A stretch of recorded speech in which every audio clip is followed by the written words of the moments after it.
From Shack Bay in Lafourche Parish to the French Quarter in New Orleans, it's 57 miles and takes about an hour to drive. Renee Allemande is a mother of two. I'm not going to back down. And lives in Shack Bay with her family. Right before the holidays in December, she received this letter in the mail from the city of New Orleans. And she says it was anything but a Christmas miracle.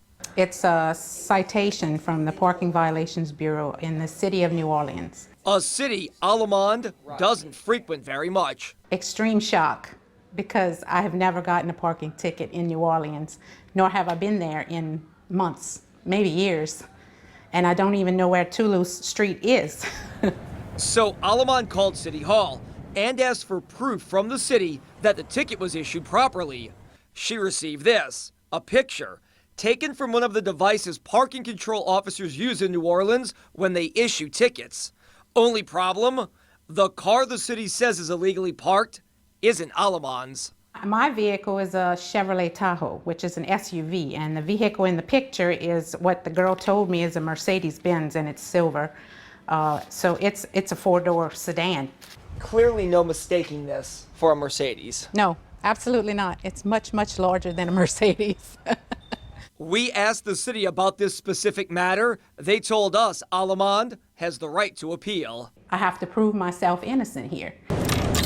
And it's not the first time we've investigated this matter and found what looks to be bogus tickets being issued by City Hall. Most people just don't check it. They just pay it and go about their business. Last November, taxicab driver Glenn Trotter used the city's picture technology to prove his taxicab wasn't illegally parked on Bourbon Street when the city said it was. He drives for United, and the image the city sent him is not of a United cab. I think it's more than a smoking gun. I think it's an atomic bomb.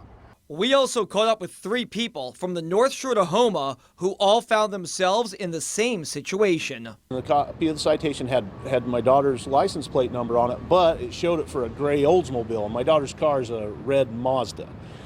So a much different car. I mean, pretty hard to mistake that. But all of them say New Orleans parking control officers did.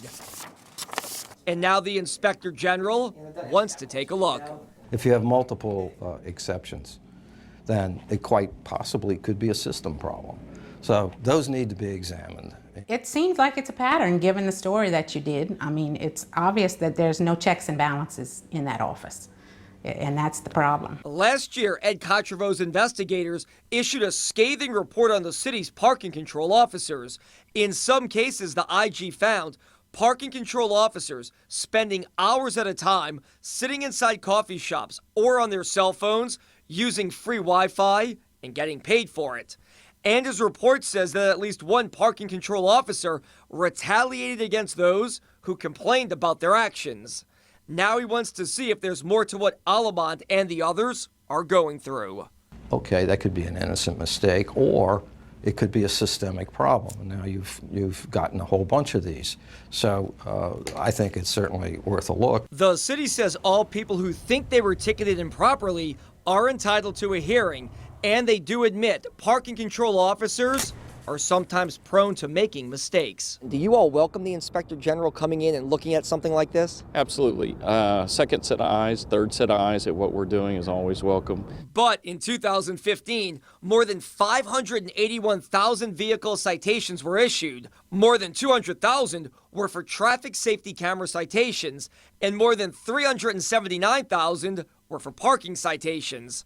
Of the 581,000 vehicle citations, only 4,300, or less than 1%, were dismissed as part of the appeals process.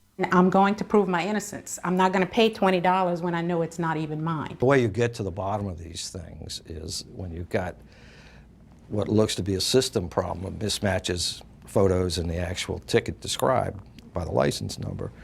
That's worrisome. So it really needs to be looked at. Seems worrisome to him.